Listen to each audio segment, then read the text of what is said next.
साहब की तीसरे पुण्यतिथि पे हम सभी उपस्थित हुए हैं। काफ़ी दर्द है दिल में। अब दिल में दर्द लिए हुए आज साहब की पुण्यतिथि पे हम लोगों ने पुष्प अर्पित करते हुए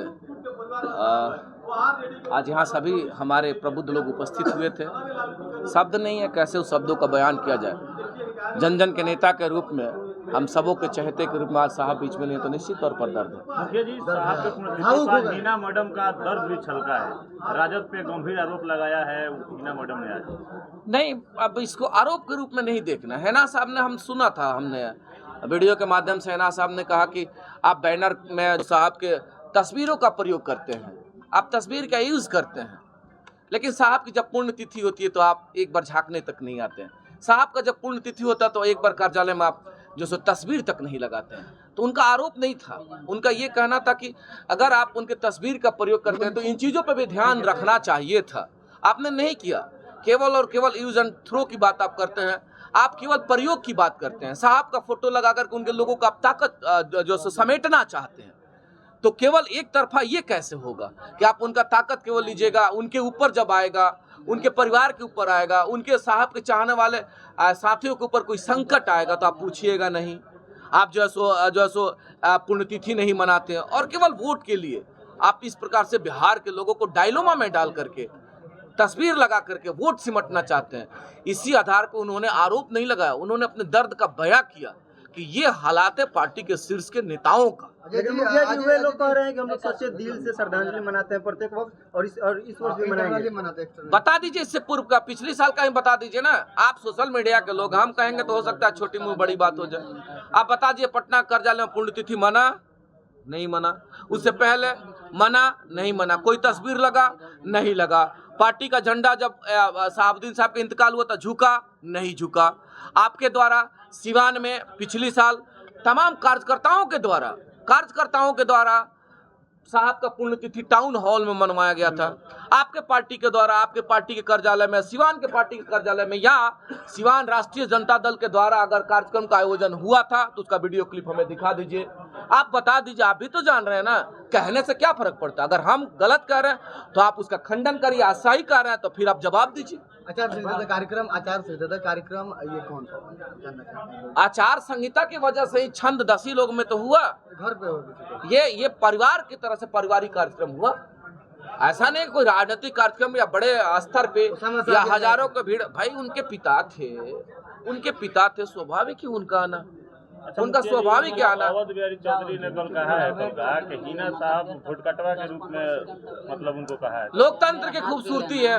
अब तो उन्हीं से लोग सवाल पूछ रहा है कि आखिर आपको ये करने की क्या जरूरत थी। सवाल लोग उन्हीं से पूछ रहा है, उन्हीं के लोग उनसे सवाल पूछ रहा है कि अभी पूर्व में जब आप बड़े पद पे थे तो कोई जाता था तो आप कहते कि प्रोटोकॉल है। अब आप उन्हीं लोग से कह रहे हैं कि मदद करिए, कैसे मदद करेंगे लोग। अब तो ये पूछ रहे हैं, कल हमारे मदद की जरूरत थी, हम जब जाते थे तो आप कहते थे कि प्रोटोकॉल है। आज आप कह रहे हैं कि मदद करिए, कैसे मदद करेंगे, पहला सवाल। दूसरा सवाल कि साहब ने पुनः आपका घर वापसी करवाया, आपको विधायक बनाने में। कब वापसी कराया था? 2015 में अलग हुए थे। हाँ। साहब के ही आदेश पर आप घर में वापस हुए और आप जब माननीय विधायक के रूप में सिवान के सीट से विधायक बने, है ना साहब का अहम योगदान था, घूम घूम कर डोर टू डोर आपके लिए। आप जब शीर्ष पे गए तो आपको पाटना चाहिए था, खाई पाटना चाहिए था। आप तो लोग यही कह रहे हैं कि 1-2 साल से ही ये खाका तैयार था कि लोकसभा में लड़ना है, लोकसभा लड़ना है। अगर यही बात था तो पहले ही कह रहा था कि हमारी आकांक्षा लोकसभा लड़ने की है, हम कोई दूसरा व्यवस्था करते, कोई दूसरा तरीका से राजनीतिक ताकत, संवैधानिक ताकत है ना साहब को देने का प्रयास करवाया होता। आपने कुछ नहीं किया। आप दिन प्रतिदिन ऐसा आपने व्यवस्था बना दिया कि दरकिनार होते होते खाई बढ़ते बढ़ते बड़ा खाई हो गया, और बड़ा खाई होने के बाद आप लड़ने चले और आप कह रहे हैं कि वोट कटवा है। अब हम तो नहीं देख रहे कि किस नज़र से कर रहे हैं, कैसे कर, लेकिन सिवान की महान जनता, सिवान के सभी समाज के लोग, हिंदू हो, मुसलमान हो, अगड़ा हो, पिछड़ा हो, स्वर्ण हो, दलित हो, अति पिछड़ा हो, विशेष करके अति पिछड़ा, दिल से बताना चाहते, अति पिछड़ा 36% आबादी के साथियों का हमको नहीं लगता है कि 6% भी वोट राष्ट्रीय जनता दल के साथ जाएगा। अति पिछड़ा पहले से ही अब वोट आपके साथ नहीं था, और अब तो तमाम अति पिछड़ा के लोग हैना साहब के साथ खड़ा है, और आने वाले समय में बड़ा ताकत के रूप में हैना साहब सिवान से सांसद बनकर दिल्ली के लिए जा रही है, इसको कोई रुक नहीं सकता। अच्छा मुखिया जी, हेलीकॉप्टर उतरना भी अब सिवान में शुरू हो गया है, क्या लगता है माहौल अब बदलेगा? हवा से आएगा। आप इन चीजों को समझ लीजिए। सिवान की महान जनता, सब लोग बहुत चालाक हैं, एक एक चीज को बड़ी नजदीकी से लोग देख रहे हैं, और देखिएगा, बताने की जरूरत नहीं है। और सिवान की महान जनता अब तो ये करे कि आपके थोप देने से हम थोड़े समझौता करेंगे। राष्ट्रीय जनता दल के भी सिपाही, राष्ट्रीय जनता दल के भी नेतागण, राष्ट्रीय जनता दल के भी कार्यकर्ता अंदर से बहुत खफा है कि पार्टी के शीर्ष का निर्णय बेहतर नहीं है। अवध बिहारी चौधरी जी को टिकट देकर के अपने पार्टी के साथ बहुत न्याय, बहुत सामंजस्य का अपने कार्य नहीं किया है। राष्ट्रीय जनता दल के लोग भी नाराज हैं अंदर से। राष्ट्रीय जनता दल के लोग भी कह रहे हैं कि हम हैना साहब को वोट देंगे, और यही हालात एनडीए के साथ भी है। आप बड़े आदर के साथ आदरणीय विजय लक्ष्मी जी को टिकट माननीय मुख्यमंत्री नीतीश कुमार जी ने दे दिया। उससे पहले जब रमेश कुशवाहा जी का टिकट कटा था, आप 5 साल विधायक रहे, और 5 साल विधायक के कार्यकाल में अपने जनता के विश्वासों पे खरा नहीं उतरा। माननीय मुख्यमंत्री नीतीश जी के सर्वे में आपके कार्यों का जब अवलोकन किया गया तो पाया गया कि आप पुनः उस पद के लिए काबिल नहीं है। इस वजह से माननीय मुख्यमंत्री ने आपका टिकट काटा, और वहां से कमला देवी जी को टिकट दिया, महिला को टिकट दिया। नहीं तो आपका टिकट क्यों कटता? सवाल तो ये आ जाता है, जब आप जनता दल यूनाइटेड में जब माननीय विधायक के रूप में थे, पुनः आपके टिकट काटने का कोई मतलब नहीं था। तो आपने तो 5 साल का कार्यकाल जनता के विश्वासों पे आपने खरा नहीं उतरा। अब माननीय मुख्यमंत्री जी सर्वे करवाते हैं, और सर्वे में यह जब अवलोकन किया गया तो मालूम चला कि नहीं, आदरणीय रमेश सिंह कुशवाहा जी का कार्यकाल बेहतर नहीं रहा। इस वजह से उनका टिकट काट दिया गया, और टिकट काटने के पश्चात आपने जिस भाषा का प्रयोग माननीय मुख्यमंत्री जी के लिए किया था, बताने की जरूरत है।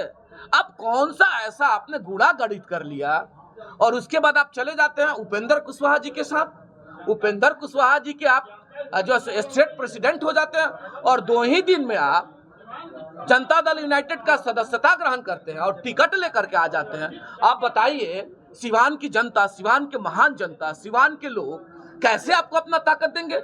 एनडीए के प्रबुद्ध लोग हैं, एनडीए का जो टीम है प्रबुद्ध लोगों का टीम है। आप तो प्रबुद्ध लोगों के विश्वासों पे आप जो सो विश्वास के साथ विश्वासघात आपने किया, और आप टिकट लेकर के आ गए। मैं माफी चाहता हूँ, आपको रोक रहा हूँ। ये जो आप बातें कर रहे हैं, लॉजिकल बातें कर रहे हैं, दलीलें दे रहे हैं, वो अपनी जगह पर है। चुनाव में सांप्रदायिक रंग दे दिया जाता है तो फिर दलीलें धरी की धरी रह जाती है, तथ्य पड़े के पड़े रह जाते हैं। अभी जो पिछला जो चुनाव रहा है उसको देख कर तो कम से कम ऐसा ही लगता है। ये जो धार्मिक तौर पर ध्रुवीकरण करने की कोशिश की जाएगी, प्रयास किए जाएंगे, अगर उसका सामना आप लोग कैसे करेंगे?